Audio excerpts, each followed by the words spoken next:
It just so happened my higher power was my promise I made to my parents, my mom and my dad. I love that. So I was able to lean on that whenever I was feeling the weakness, especially in the first month, first year. Yeah. I would be like, oh, okay, especially this first 30 days. Wow. I'm not doing it because I have a higher power. I made a promise. That's beautiful. You're listening to the Spiritual Shitshow podcast with Suzanne Sole, episode 71. Hey, yo, delightful ones. And welcome to the Spiritual Shitshow podcast, where we get into the shitstorm the healing and spiritual awakening journey can be. I'm your host, Suzanne Sole, comedian, lifelong spiritual student, and I'm sharing some of the amazeballs stuff I've learned along my journey that has helped me and that I hope helps you too. Welcome back for part 2 of my conversation with the hilarious, genuine, insightful, kind, Chicago-based comedian and podcaster, Mike Knight, who grew up as a military kid overseas, started comedy in Omaha, and is now a regular face in comedy clubs throughout Chicago. He hosts the Real R.A.P podcast, where regular-ass people talk about world and life events. In addition, he co-hosts A Professor and a Comedian Walk into a Bar, a podcast produced at Northwestern University where comedy meets academia, meets world events and politics. And if you saw part 1, you'd know both Mike and I just celebrated 7 years of sobriety. So we have matching chips. In this episode, Mike shares his come to sobriety moment. What it was like to try to hang on to some version of sobriety when he first started. And we talk about how anxiety and addiction like to mingle together, like you do, because we all know drugs and alcohol are a self-medicator's go-to until they eventually fuck you up more. Show her what she's won, Bob. Why, she's won being fucked up more. Anywho, it's a great convo. We're talking comedy, connecting with the audience, the importance of creating balance in your life, and more. It's real, it's raw, and obs filled with laughter. So let's get it going then. Hey, Mike, let's do it. Yes. So I do have to stop myself from being judgmental of others that are, just for the most part, having a good time. Yeah. You know, I notice that when I do that, I think sometimes I'm like, I wish they would just stop so that, you know, we could hang out. Yes, exactly. That's so exactly what it is. It's kind of like a little bit of like, don't be over there. Come over here. Yes. Did you have a preacher phase? Oh, preacher phase. A little bit. Yeah. Where I would just like, once I realized like the gift of sobriety, I would talk about it a lot. Yes. You know, because I would see. Because you know your own. Mm-hmm. Like, for the most part, with a decent amount of accuracy, I think I know somebody that's able to have a good time, and I know somebody that's like, oh, you're one of us. Yes. And right after, maybe right after my first year, when I really started seeing, like, the fruits start to bear, I had 1 or 2, 3 friends, and I would just start Bible thumping them in the, you know what I mean? With your AA yeah, book. with the AA big book. I'm in a big book thump you. It is, and it's. I don't know. Is that our place, or do you wait for them to come to? I had one time I was trying to. Got into golf for a little bit, and I was playing with a friend, and he's really decent, and I stink to this day. I also stink. When we got done, I was like, man, why didn't you give me any tips? I was stinking out there. And he was like, well, you didn't ask. Oh. And he told me, he was like a bit of advice. Don't offer anybody golf advice if they don't ask you. Right. And I was like, oop, I'm putting that one in the file cabinet. Yeah, my sponsor actually said that to me. You're making me recall that I was like, this person, and I think, that I really care about them, and I think they have a problem, and I just want to help them. Did they ask you for help? Right. And I was like, no, they didn't. No, they did not. Resentment. Yeah. But it was really like, I wasn't even aware. Right. It was like my good intentions, quote unquote. But, they didn't ask. Exactly. So it was uninvited advice. Yeah, absolutely. And yeah, that for me, it feels like it breeds resentment. Because before I quit, I had plenty of people, it was whatever, it was looking for me. I would know, people, hey, you want to talk or, whatever, or maybe da da da da da. And I found myself eventually I would either start lying, distancing myself, building resentment towards them. Because, like you said, like... This is when you were still drinking. When I was still drinking. Understood. Yes, And it was like, 100%. I didn't act, like, you better than me now? Like, right. you know what I mean? Yes, like, something in me. Yes. And then if it was somebody that I did cherish their relationship, I would just lie to them. And say, yes, I quit. Yeah. Oh, yes. No, I got it under control. Oh, 100%. Oh, I'm scaling it back. Yeah. I only da-da-da-da-da. And it's like, oh, when will this be over so I can go get lit right now? Right now. This is making me want to drink. Oh, you're making it worse. You're making me want a cocktail during this conversation. Yeah. So we both have 7 years sobriety at the time of this recording. Ooh. Which I'm just so excited. Yeah. And it is a wonderful year. That's it's a good lucky number. 7. Yeah. And what, if you wouldn't mind sharing, what was your come to sobriety moment? Ooh. So it was a culmination. Well, my poor decisions, but also my drinking had for the most part tossed mud on most of the most important things. So I had a lot of disappointment, friends, family. I was racking up DUIs the whole night, and I'm still not hitting rock bottom at this time, right? Okay. And then eventually my mom is telling me, she's just harping on me over and over and over again. You got to get under control. Yeah. I'll tell you. So it was between my mom putting in a lot of time talking to me. Yeah. It was running its course. I was trying my best. The court stuff had started wearing on me.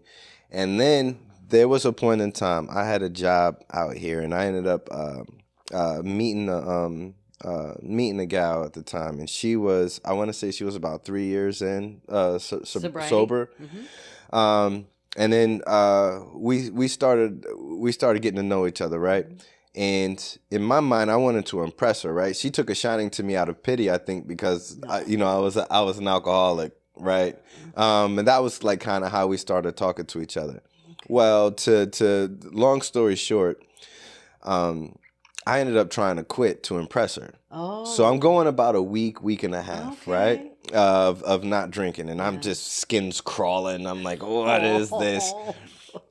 And she ended up saying, "Hey, I want to come over, spend some time. Let's cool out." And like I said, at this time, I've attached alcohol to everything, whether it's my being funny on stage, kicking it with friends, being at the bar, anything revolving romance. Like if I'm gonna be, in that situation in the bedroom, gotta have me a couple of drinks. That's just, it goes hand in hand at this point. They're inseparable. Right.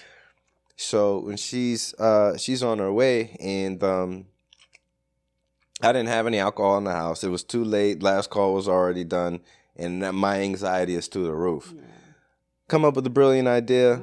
Open up my medicine cabinet, grab some Listerine. Oh. Over ice. Oh. which anybody out there knows, Listerine is rubbing alcohol with lifesavers in it.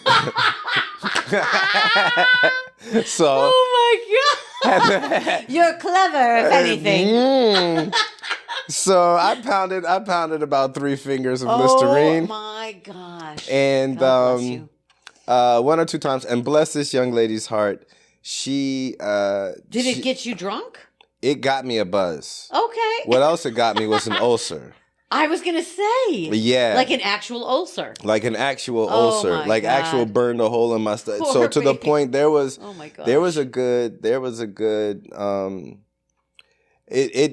was visual and physical indications that I hurting my health. Oh my goodness gracious. Very visual and physical indications. Like I go to the hospital, but also I'm not going to get graphic, but it was very easy to tell I had done something very bad. By drinking it, because it wasn't my first. I probably did it about 2 or 3 times under the same circumstances. And that's alcoholic thinking for you, folks. The aristocrats.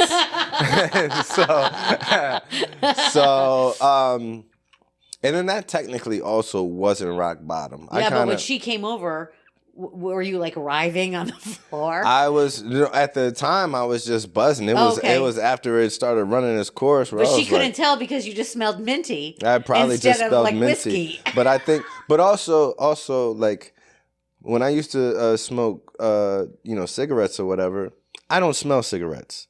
If I don't smoke cigarettes and somebody comes around 8 blocks away, I can smell somebody with a cigarette, right? Yeah. So I think it was very much she ended up cutting our relationship short pretty early, and I would have to assume it had a decent amount to do with the fact that I'm drinking. You know what I mean? Yes. I'm drinking rock gut moonshine. I mean, to try and get a and the whole thing is that she's working on a sobriety. Yeah, and you know what I mean. Yeah. So I mean, it's a tough situation because it's like you wanted it but you couldn't do it yet. I wanted it, couldn't do it. I tried to lie to myself. I ultimately was lying to her. You know what I mean? So you had to go to the hospital. Oh yeah. And what did they do? Do they do surgery? No, they gave me some scripts and basically sent me on my way and was like, hey, if you want to do bigger and better stuff, you gotta. I'll just write it out. Yeah, we'll see. They're like, and here's on your prescription: don't drink Listerine. By the way, it's not a cocktail. By the way, minty fresh. That's right. I will say he was the mintiest patient we've ever had. But at the end of the day, so I mean, and that's leading up really close, and then one day my father calls me and he's like, hey, we got to get our stuff together. I need to work on my health. You need to work on your drinking. And I told him on that phone call. Your dad was also drinking. Yeah. Just health in general. But he doesn't have like an addiction problem with drinking. Yeah. But we got off that phone call and I said, all right, well, I have a holiday party with the job this weekend. And then after that, I'll give you 30 days. And then that 30 days turned into 7 years. Wow. So you said, I'll try sobriety for 30 days. Yeah. So did you go into meetings? No. Yeah. No. I mean, I have a track record with the law behind my drinking. And I've been to meetings. Yes, because you had to. Because I had to. Yeah. And then there was a point in time, I think it was around that time with the young lady where I attended a couple of meetings myself. But then my social anxiety... I'm in a room with people and I don't have alcohol to fall back on for me personally. Interesting. But my higher power, I do believe in, I did do my research and I definitely put a lot of weight behind the higher power that's spoken about in the AA book. Yes. And it just so happened my higher power was my promise I made to my parents, my mom and my dad. I love that. So I was able to lean on that whenever I was feeling the weakness, especially in the first month, first year. Yeah. I would be like, oh, okay, especially this first 30 days. Wow. I'm not doing it because I have a higher power. I made a promise. That's beautiful. Yeah. It's like your love for your parents. And I had done so much disappointing to them. I was like, I can do this. Yeah. I mean, come on. Wow. So it sounds like you were like at that tipping point anyway, and that conversation just pushed you. Everything. All signs were like, here's your last chance, pal. Yeah. Yeah. And so how, you were now doing stand-up without drinking. Mm-hmm. So what was that?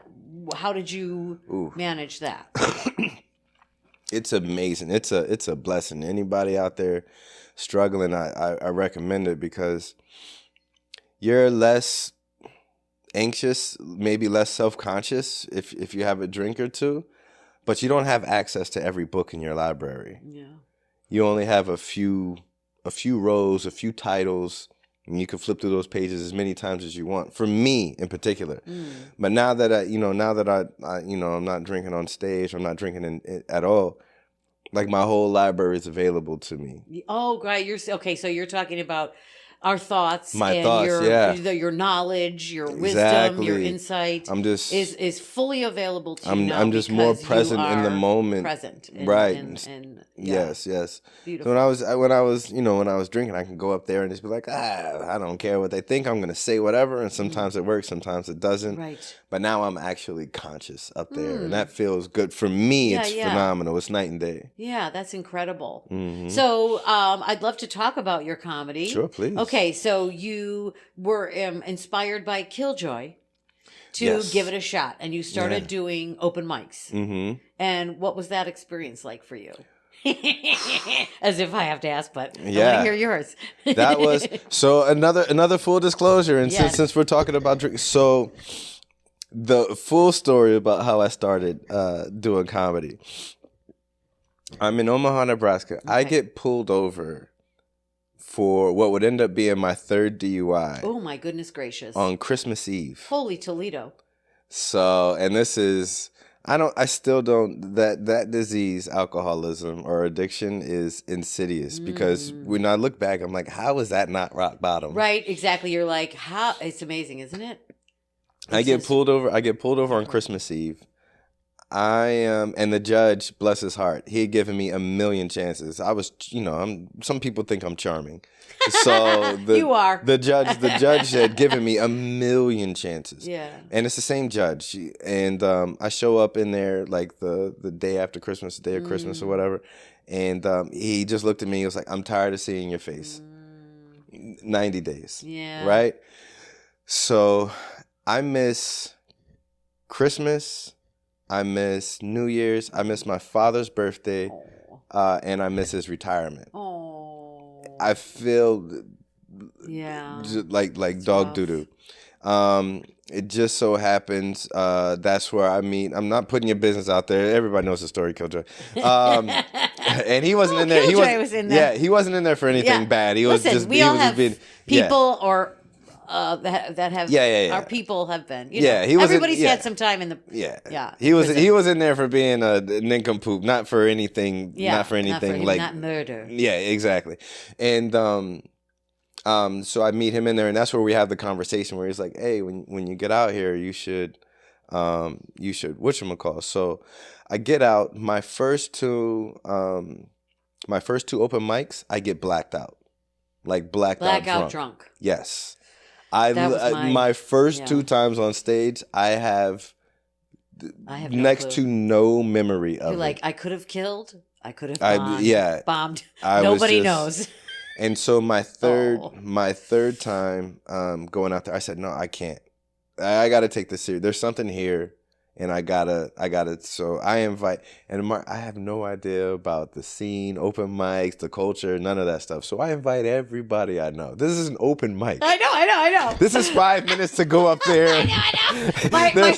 All my people are gonna sit through an hour or There's more 23 of like, people this on is the my list. first time. I'm inviting people out like it's my Netflix TED Talk. Right, my comedy therapist told me. extravaganza. I should try doing public speaking. So here I am. Oh yeah. So I love it. So but something in you knew you were going to be great.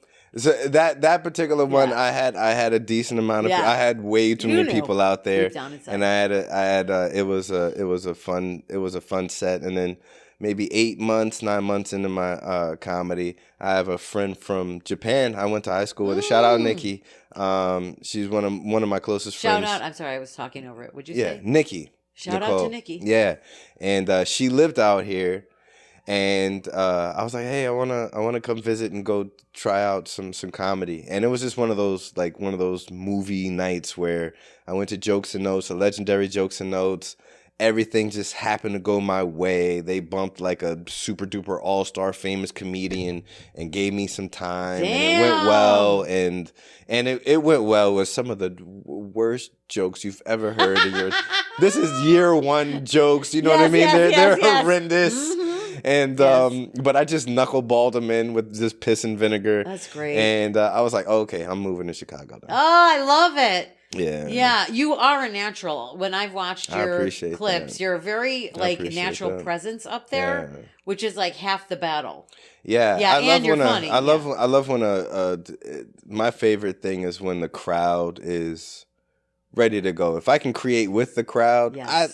if I could do a whole night without doing material and it's just me and the crowd having fun, that's my favorite. I know. I actually saw a few moments where you're interacting with the crowd, like you're like, these are my friends, and we're talking about this gal right here. We're chatting with her, and can you hear? Do you hear what I mean? I was so like he is. I usually I'll throw out a little bait right at the beginning of my set and see if they're a fun time crowd, and if they are, I'm like, ooh, here we go. Yes, that's awesome. So what are you, in your comedy? I know you talk about personal stories, what's happening in the world. How would you describe your style of stand-up? Yeah, I try my best to I think everything I truly believe in balance, right? I struggle with the word fair. I'm not sure if I believe in fair, but I do believe in balance. And like that. Balance, love it or hate it, balance is 1 and 99, it's 49-51, it's 70-30. I very rarely, if ever, have I seen 50-50, which is fair. 50-50 of? Anything. Okay. Like relationships. In life. Yeah, that's a really good point. Like in any aspect of anything. In perfectionism world, right, we're looking for 50-50, but that's not when reality. Does it happen? There's an alpha, there's an omega, there's an A side, there's a B side, and it also can shift as time goes. Absolutely. It could be 70-30 this, and then 70-30 this another time. So, but it always stays in balance. There's going to be time where up here, you know what I mean? So that's what I'm trying. If I can see an angle in something, I'm just trying to say, hey, I know we all think this because that's what we all agree. But this part over here, the small guy, the 1 out of the 99, this also has a voice. So I like to pull that out as much as I can. And like kind of look at the polar opposite of whatever is happening. Did we think about this aspect of it? Yeah, absolutely. Noticed possibility. Absolutely. Yeah, that's my favorite. Yeah, I read the comedy Bible a long time ago. Is it Judy Garland? Yeah, no, Judy Carter. No, Judy. Yeah, is that her name? Carter. Yeah, I read it. And she had something that sticks with me, and I share it with newcomers all the time. Afflict the comfortable and comfort the afflicted. Oh, beautiful. Yeah, I love that. Yeah, it's like one of the rules. You're too comfortable. I need to poke you a little bit. Yeah, exactly. Yeah. So no, I love to do that, but I'm trying my best to. I want to be more of a storyteller, and when I get up there, I like thinking that when I get off the stage, the crowd knows me. They know I was teasing. I might be expanding some things or whatever. Yeah. But when I get off stage, you should know fundamentally who I am, where I came from. I just want to say, I'm just thinking about that I noticed your comfortability and your presence on the stage when you're doing stand up. But then I'm also going, wait a minute, he just told me that he has social anxiety. Yeah. So how do you temper that for when you're do you have a preparation to calm yourself? Or to get into the space, or you just... Oh, you're a performer though too.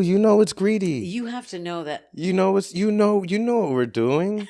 I can't drink anymore, so where am I going to get my high from? I got to tap in. I understand that. I'm mainlining when I'm up there. I'm like, woo, give it to me, guys. Yes. The need it supersedes the anxiety. Yes. It's just that is my drug. For some people, it's bowling. Some people it's, again, jumping out of a plane.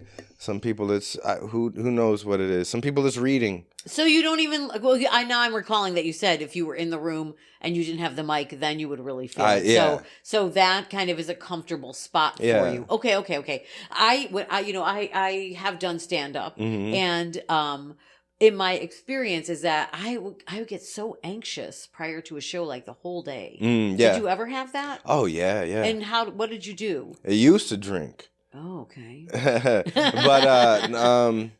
But now thankfully enough, I've been staying busy.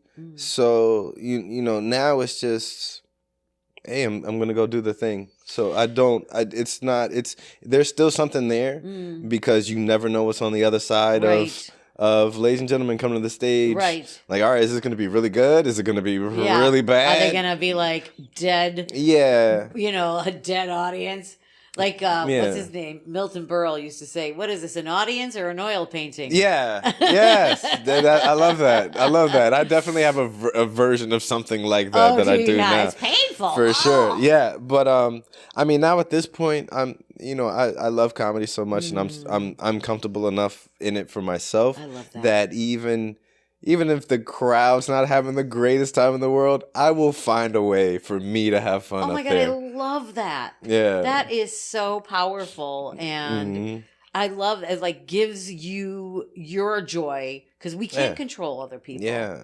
Yeah, that is a beautiful I definitely way to look see some at it. Performers start to get trapped up a little too much in their mind, and I've been there. Yeah, and sure. I try and remind people from time to time, like, hey, don't forget to have fun. Right. Up there. Yeah. That's what it's about. Because as an audience member, I love comedy. Yes. I'm the biggest fan of comedy ever. They want to laugh. And there's something about us when you're in the audience, you're now the mob, and there's some kind of connectivity in human beings when you're a part of a group. Yeah. And we can sense it when you're faking it. Right. If you're depressed. Right. Is this is this rehearsed? Are you coming off the cuff? Are you comfortable? Are you uncomfortable?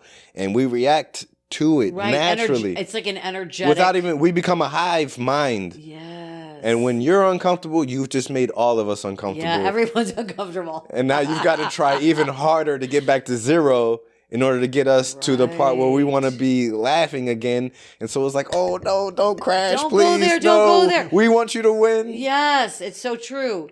And also, I'm getting that, like, just the repetition of doing it enough times where it's just a little, like, it kind of lessens the anxiety. Yeah. And so what would you say to someone who gets up on the stage and, like if they're having a bad day or... lean into it. Just lean into whatever's there. Lean into it. Do not try and ask the audience for acceptance or apologize to them. Don't acknowledge it. Just keep on track. Keep your feet moving, and then we will respect you. We might not laugh. Yeah. But we'll respect you. Yeah. Yeah, because you can't buy the audience back. Yeah. You can't ask them because again, we're the mob now. Right. And we've come here for a thing.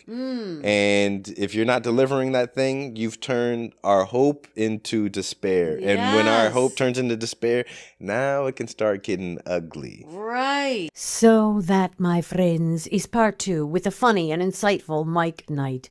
Join me for part 3, where we get into the creative side, staying authentic in our work, managing fear and anxiety as artists, and what's on the horizon for Mike. I will see your ass there. You can check out Mike's work at MikeKnightComedy.com or at the handle at MikeKnightComedy. Anyways, as always, this has been the Spiritual Shitshow Podcast. My name is Suzanne Sole. Thank you so motherfucking much for listening, and I will see you on the next one. Roll that shit.